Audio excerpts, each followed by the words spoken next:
For the past 4 years, journalist Nowroz Rasho has called this camp in the Shahba region of northern Syria home.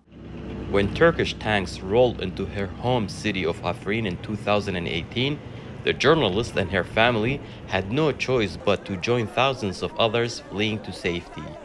Her home had been hit and her father was killed in the shelling.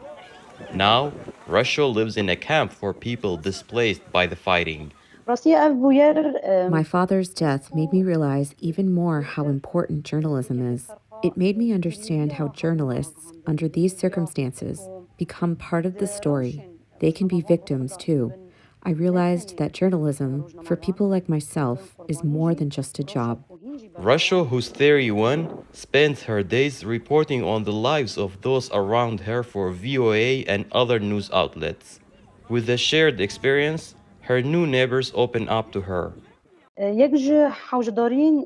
of the things that made me decide to stay at the camp and resume my journalism was that I myself experienced the same difficulties that other displaced people did. I saw that there were still many stories that needed to be told and shared with the world. The more she reports, the more Russia sees the impact her work has on the lives of others. In 2019, she reported on a man left with permanent injuries from a bomb blast who had learned to play the drums. When others heard his story, they encouraged him to perform in the camp. But reporting as a displaced person is not without challenges. Journalists, like Russia, often lack space and adequate equipment.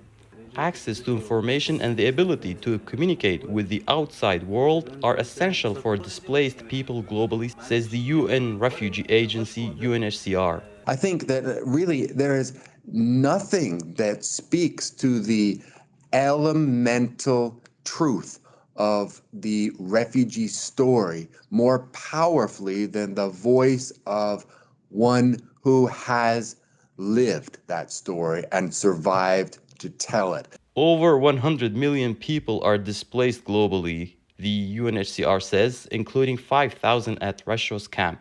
Boyan says the UNHCR and its partners provide help and protection to those people and give them the opportunity to tell their own stories. For Russia, being that voice for others displaced by conflict is what gives her the determination to keep going. Sirwan Kejo, VOA News.